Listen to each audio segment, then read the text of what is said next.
Bonjour à tous, très heureux d'être avec vous, de revoir les frères et sœurs, même si on est à distance.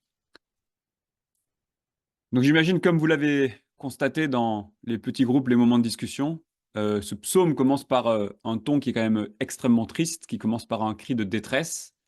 Le roi David écrit dans un moment de faiblesse, il écrit des extrémités de la terre, il ressent son éloignement de Dieu puisqu'il ne peut plus se réfugier dans la tente, le tabernacle est éloigné.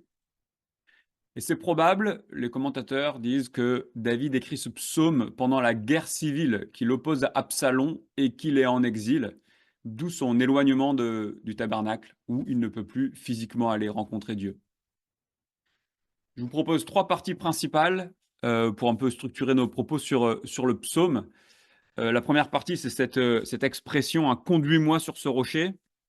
La deuxième partie serait un peu ces métaphores. Il y a pas mal de métaphores dans le texte. Et puis la troisième partie, c'est cette ouverture vers cette dynastie éternelle qui conclut le psaume.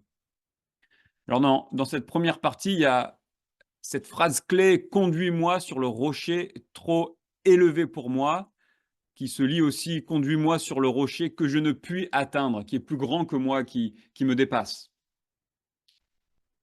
Et donc on a un roi qui avait toutes les assurances possibles, qui avait le trône, l'armée, la richesse, la prospérité, la bénédiction de Dieu, 2 Samuel 7, cette fameuse promesse d'avoir une dynastie éternelle. David qui avait des réseaux influents puissants, et là il est submergé, et c'est l'ambiance du psaume, je pense qu'on est tous d'accord, cette image de couler. Je n'ai plus de solution. Et même pour un roi, au bout du bout, Dieu est le rocher dans lequel il peut se confier. Dieu est le rocher. Puis donc dans les versets suivants, vous avez ces métaphores qui s'enchaînent, qui viennent nous expliquer ce que ça veut dire que Dieu est un rocher. Quand Dieu est comparé à un refuge, ça nous apprend, c'est très simple, mais en fait, ça nous apprend que Dieu veut nous protéger. Quand Dieu est comparé à une tour fortifiée, ça nous rappelle que dans la bataille, dans la guerre, quand c'est difficile vraiment, Dieu est une protection, un refuge qui est plus fort que la bataille. Quand Dieu est comparé à une poule, ça nous parle de l'abri de tes ailes, ça nous apprend que Dieu est doux. 5 fois dans les psaumes, Dieu est comparé à une poule qui veut protéger ses poussins. Et on pourrait presque trouver cette image fleur bleue, mais c'est précisément quand on est dans la souffrance que la douceur de Dieu devient tellement précieuse. Dieu est doux, il accueille, il protège ceux qui cherchent refuge en lui. Ces 4 images, donc ce rocher, ce refuge, cette tour fortifiée, cet oiseau qui veut nous protéger, proclament la puissance d'un Dieu protecteur. Et parfois, nous prions comme si Dieu était dans un bras de fer avec les difficultés ou avec les circonstances de la vie. Et quand on fait ça, nous prions comme des animistes, en fait, comme si Dieu combattait contre des forces spirituelles, il serait un parmi d'autres forces spirituelles. Mais là, on se souvient que Dieu n'est pas dans un bras de fer, il est le rocher solide, il est la tour forte, il est au-dessus, il règne, il est solide. On peut vraiment se confier en lui, il est vraiment notre rocher stable. Et David inclut cette fois-ci ce ne sont plus des métaphores, mais de réalité de qui est Dieu. Il nous parle de la tente.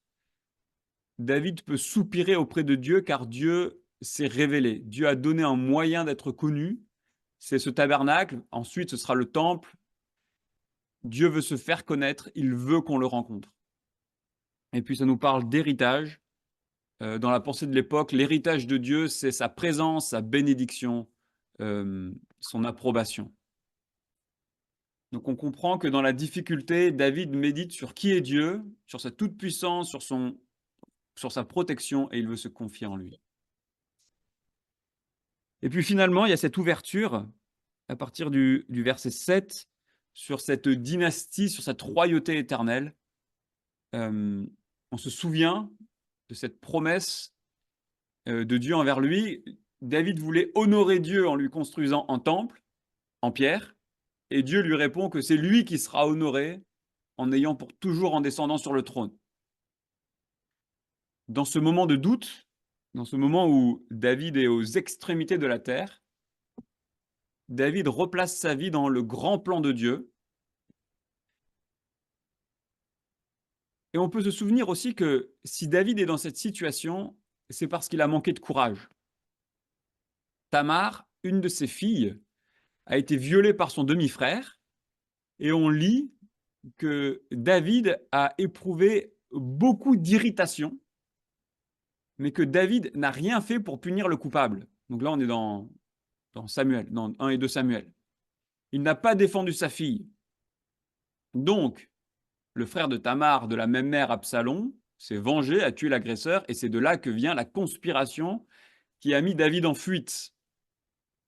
Donc, on peut imaginer David, alors qu'il écrit ce psaume, qui peut-être repense à son manque de courage envers sa fille. Il n'a pas défendu son droit.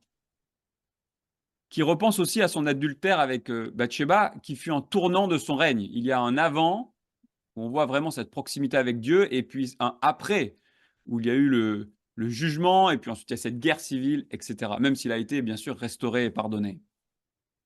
Il subit la trahison de son fils, il subit la trahison de ses fidèles. Dans 2 Samuel 16, on lit qu'il fuit, il quitte Jérusalem pieds nus. Il y a beaucoup de tragique. Si vous lisez 2 Samuel 16, vous voyez vraiment qu'il y a une ambiance tragique.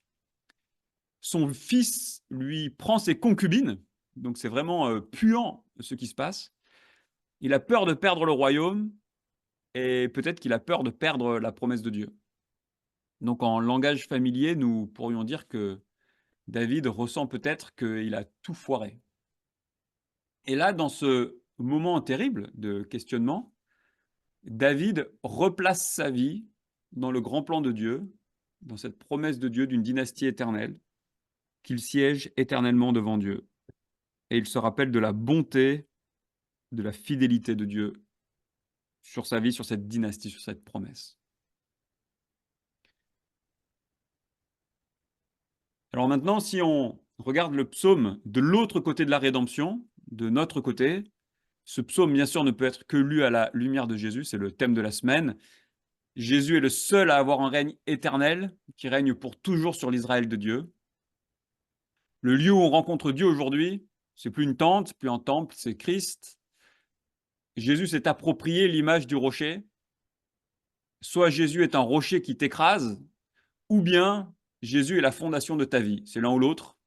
Jésus nous stabilise jusque dans l'éternité. Jésus reprend l'image de la poule à son propre compte, avec Jérusalem. Et bien sûr, Jésus partage son héritage avec nous.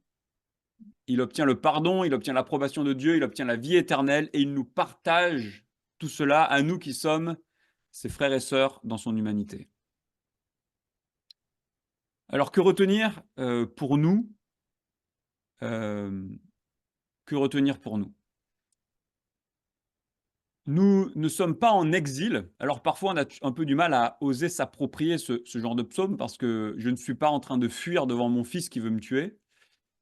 Mais nous ne devons pas minimiser la complexité des situations auxquelles nous devons faire face. Vous qui êtes là, vous êtes certainement dans des ministères pastoraux, impliqués dans une église locale, dans des missions. Et nous avons un travail, un rôle qui est particulièrement mouvant. Par exemple, si on compare notre ministère à un match de rugby, c'est comme si on jouait le match de rugby, on se prend les coups, on a la mêlée, mais à la fin, on ne peut jamais mettre l'essai parce qu'on a tous la conviction que c'est Dieu qui fait croître. Donc on est toujours en train de courir, on se bat, mais à la fin, c'est pas nous qui mettons l'essai. Alors à titre de comparaison, avant d'être pasteur, j'étais ingénieur, et si je voulais bien terminer un projet, je pouvais bien mettre l'essai, quoi. Je pouvais bien le terminer, je pouvais bien mettre des efforts et gagner. Dans l'Église, c'est pas du tout comme ça que ça se passe.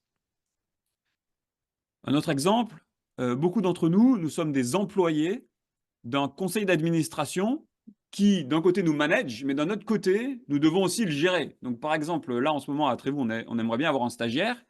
Donc, je suis employé d'un conseil d'administration que je dois aussi faire réfléchir d'agir par la foi pour prendre mon stagiaire alors qu'on n'a pas forcément l'argent tout de suite. Donc on est dans une posture de manager qui est pas facile.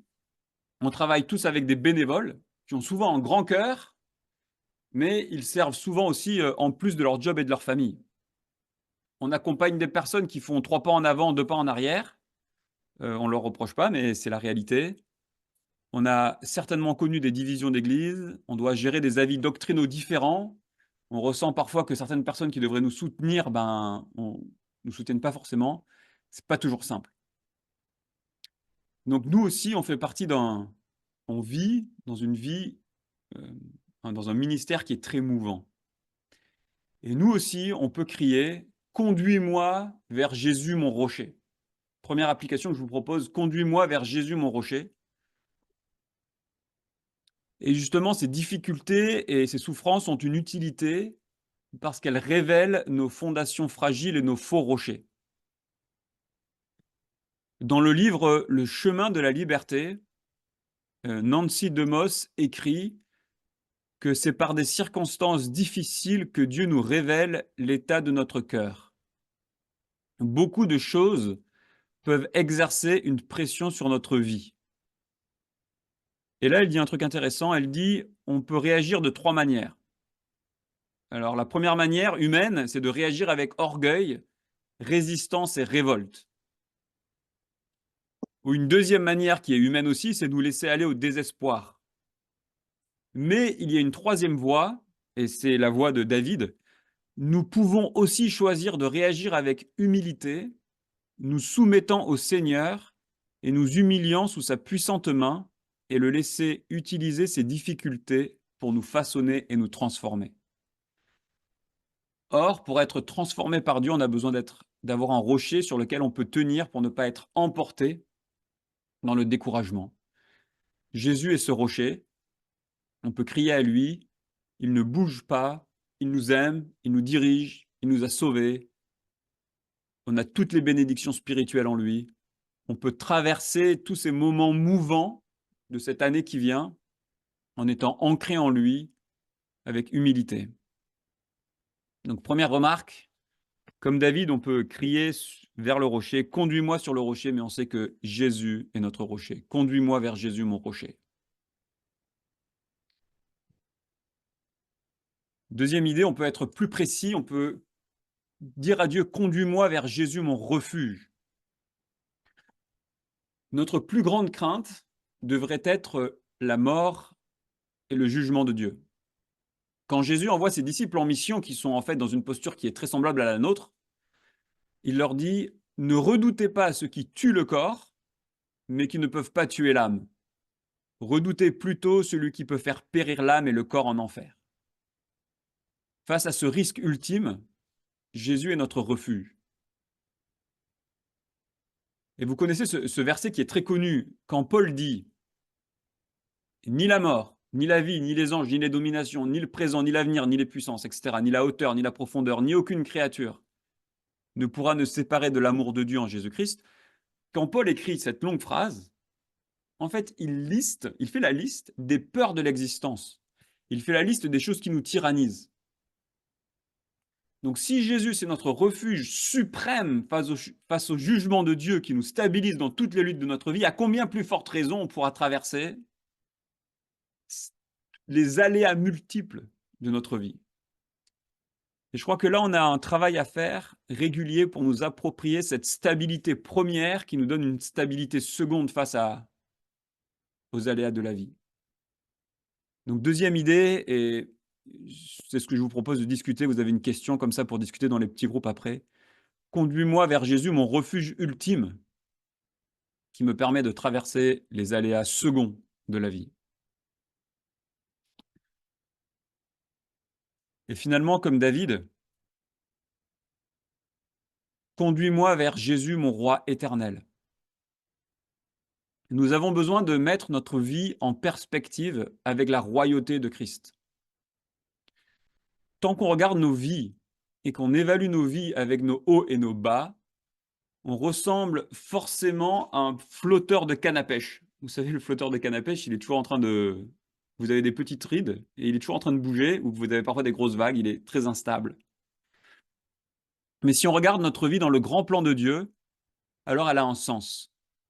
Et je me souviens d'une grand-mère qui venait à l'église, et à vue humaine, on aurait pu dire que c'était pas terrible.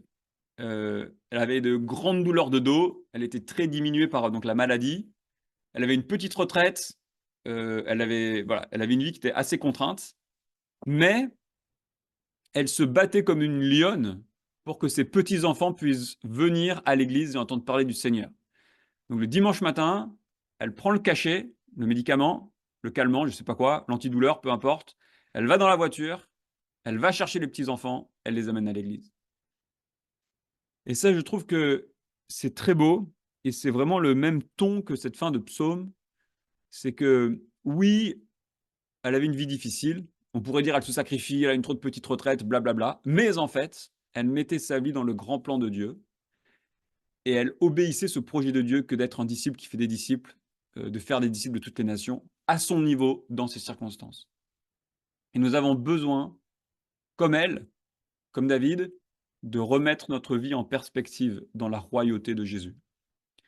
Donc, troisième idée que je vous laisse, conduis-moi vers Jésus, mon roi éternel. On voit que David fait des vœux. Il dit que Dieu écoute ses vœux, verset 6, et il conclut, comme un vrai poète qu'il était, je chanterai sans cesse ton nom en accomplissant chaque jour mes vœux. Et peut-être, alors moi je suis pas du tout familier avec cette idée de faire des vœux, mais peut-être que ça peut être une idée qu'on peut retenir de s'engager à notre tour vers Dieu. Euh, Christ s'est engagé envers nous, on peut s'engager envers lui. Dieu, Seigneur, conduis-moi vers Jésus mon rocher, conduis-moi vers Jésus mon refuge, conduis-moi vers Jésus mon roi éternel. On s'engage, on ne veut pas laisser les choses de la vie nous éloigner de ce refuge. Amen.